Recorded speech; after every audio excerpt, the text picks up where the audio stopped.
Hello, I'm Betty Skelton and I'm a storyteller. I really enjoyed listening to Alec Drain's video about being a lighthouse keeper, and it put me in mind of a story retold by Duncan Williamson in this book, The Brownie, the Silkies and the Fairies. And it's called, funnily enough, The Lighthouse Keeper. There was a rock out at sea, far out at sea, and on that rock there was a lighthouse to stop boats from crashing against the rocks as they had done in the past. And in that lighthouse there was a lighthouse keeper called Peter. And Peter had just started his 3-month stint on the island. The 3 months is a good deal longer than Alec Drain was doing.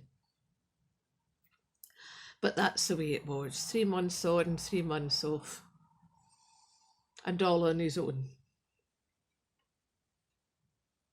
Now his job was to keep the light lit, to keep everything in working order, keep it all shipshape and Bristol fashion. And his days were busy, but it was quite a lonely job. One day, he went down to the jetty to do some fishing. It was always a good way of passing the time, and it supplemented the food in his larder. And he could dry the fish to keep him going, because although the stint was 3 months, it was weather dependent whether they came back for him exactly within that time frame. So there he is. He'd collected bait and he'd put it on the hooks, and he's ready to cast off his line when he notices that there's a seal lying in the rocks being buffeted by the waves. And the waves are pushing it up the rock and pulling it back down again, and pushing it up the rock and pulling it back down again. And he realises it must be injured. So he wades out to it and picks it up. It's quite a young seal. And he can't see anything obviously wrong with it, but he decides that the best thing he can do is take it up to the lighthouse, and this he does, carries it up in his arms. And he makes a bed at the side of the fire, and he gives it some water to drink, and when it accepts that, he gives it some milk to drink, because it's quite a young seal.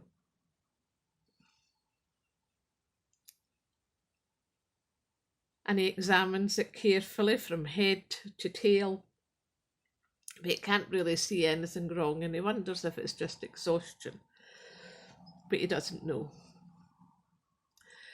He makes up some fish broth and he feeds that to it, and it takes a few mouthfuls before it falls asleep. And every so often he would give it some more, and then he would go and attend to his business. And this went on for quite a few days, until it was very evident that the seal was starting to recover, because it was raising its head when she heard him, and accepting the food more readily. And before too long, it was following Peter around the living quarters of the lighthouse.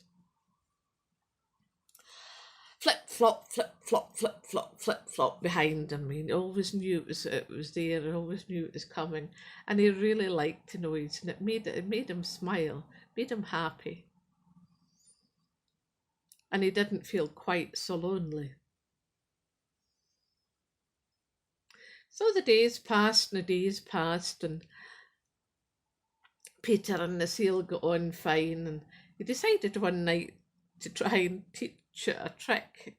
His dog at home could fetch his slippers for him, so he decided that he would teach try and teach the seal to do that. The seal picked it up really quickly, and she would bring his slippers and put them down at his feet.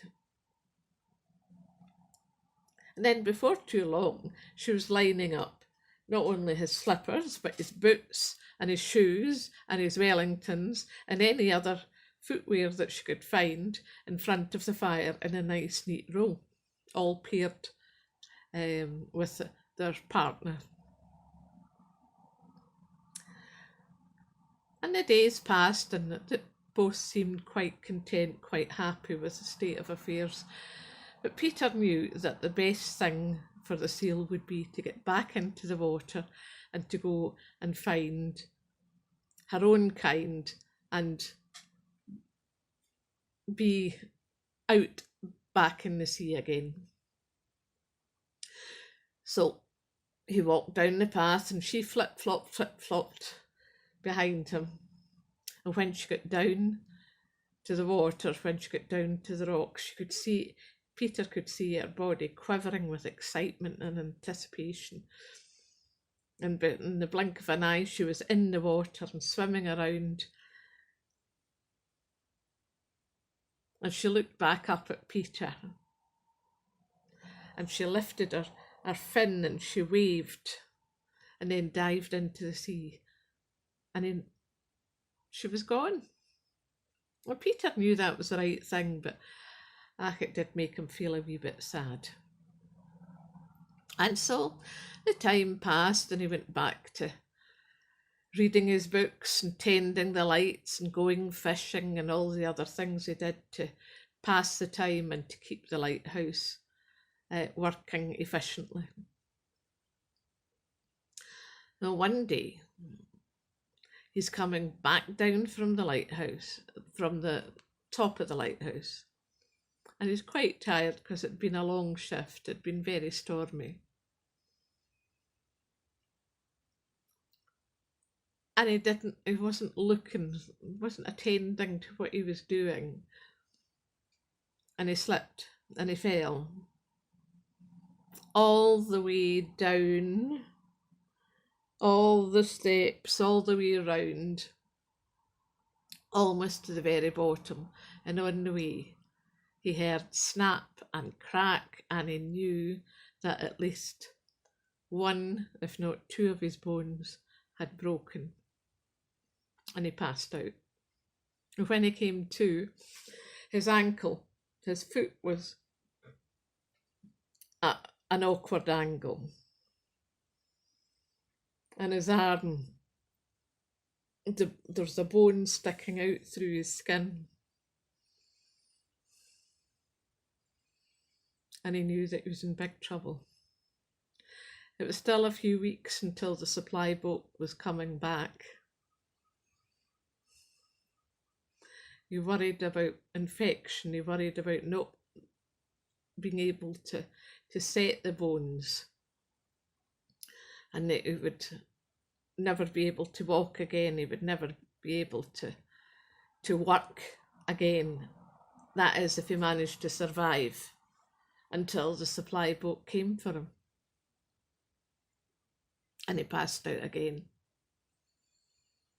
And when he came to, he could hear flip-flop, flip-flop, flip-flop, flip-flop. And he thought, that sounds like the seal. That's silly, why would it be the seal? And when he looked up, there was a young woman in a long grey silk dress. And he looked at her and thought, I must be dreaming, it must be a hallucination, I must have a fever. But she said, Peter, I'm here to help you. And he said, but who are you? Where have you come from? Do I know you? And she just smiled. And she took his foot in her hands and she twisted it, ouch, until the bones were aligned, and she wrapped him and splinted the ankle. He didn't know that because he'd passed out with the pain, so she was able to set the bone in his arm and splint that as well, wrap it in bandages. And then she half dragged, half carried him to his bed, and that's where he woke up. And she fed him a broth made of, well, it smelled of seaweed and the sea and fish and those sort of things. And it made him feel an awful lot better, and it seemed to take away some of the pain. And within a few days of eating this broth, he was able to hobble with help to the chair by the fire. And there they sat and chatted, and she told him that her name was Rona, and she'd been out fishing with friends, and they'd got separated in the storm, and she'd ended up on the island, and she could hear him calling for help. Well, Peter said, I've never been so glad to see anybody in my life. When the supply boat comes, you must come with me and meet my wife, meet my children. They'll be so happy to meet with you as well. And she just smiled. And the days passed, and Peter got stronger. Peter got his bones knitted quite well. And Rona climbed the stairs every night to tend to the light. On the morning when it was the due date for the supply boat, now that doesn't mean to say that that was the day that the supply boat would arrive. It was weather dependent, but the skies looked blue and the sun was shining. And Peter got up, but Rona was nowhere to be seen. He called up the stairs to the light, but no answer. He looked in the kitchen area, he looked in the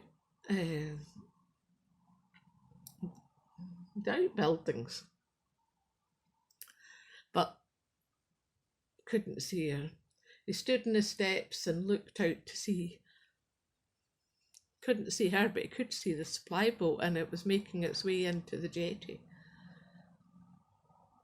And when he told them what had happened,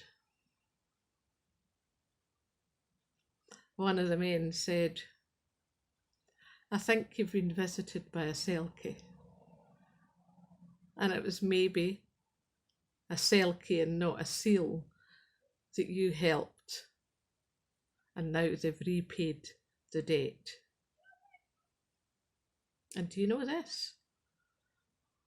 When Peter went back into the living quarters to find his belongings, there, lined up in front of the fire, were his slippers and his boots and his shoes and his Wellingtons, all paired with their partner and all in a line waiting for him.